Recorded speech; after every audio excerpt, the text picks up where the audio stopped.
Trey to carry the ball more. Yeah. Chiswick says that. Leffler says that. I do Why don't he too. get the ball more? A lot of times, games just play out the way they do. We get behind, we start throwing, or we have a couple of 3 and outs, and he doesn't get as many carries as we want him to get. But our objective the last few weeks, objective has been to get him the ball 20 times.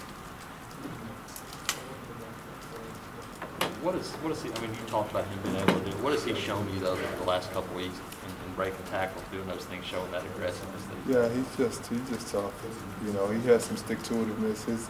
He has no desire to go down.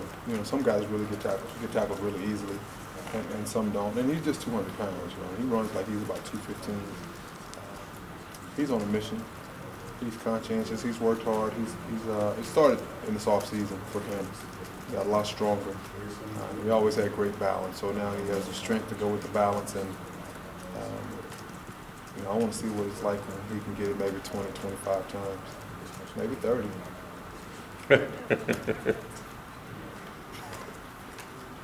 Earlier in the season, you said that you didn't feel yet that any of the running backs had really set themselves apart.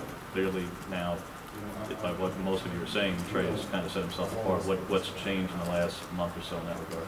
Well, I think that he may be our best player on offense right now. Maybe playing the best of anyone on offense. And I think that's a tribute to him because it's something that he wanted to do. He wants to be really good.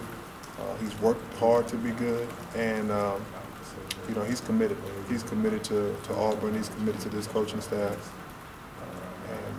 And again, he just has some intangible qualities that have been showing itself the last couple of weeks. Some things that you can't measure. Some stuff inside of him that I really like. And I'm really proud of him because he's matured a lot in the year that he's been here, year and a half that he's been here. And he worked hard, so he deserves some success. Monte's still kind of been in his role. Who do you have to kind of be a between the tackles guy behind Trey if you had to get to that right now? It's still Blakely and Corey.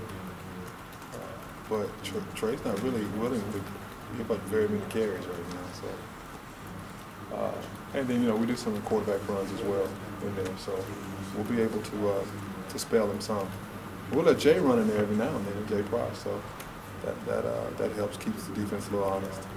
Has he, speaking of Jay Brosh, has he been surprising in any way how good he is with the ball in his hands?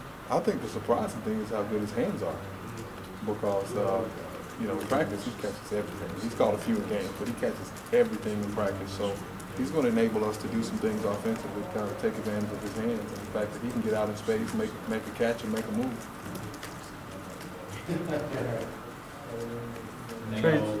Trey said a couple times that he'd like to get to that 20. He wants more carries, especially in the fourth quarters.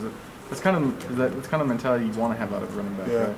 yeah. They all want the ball, and you want them to want the ball. I want them to articulate it, to say it, to feel it, to breathe it. That's what you want. And a lot of guys, they don't want to take that last shot in basketball or whatever. They prefer someone else to do it. But at that position, you have to want the ball, and you have to want it late in games to seal games or to win games or to help us continue drives or whatever. He has that, that quality has come out of him, over the last month. Appreciate it. Okay, Joe.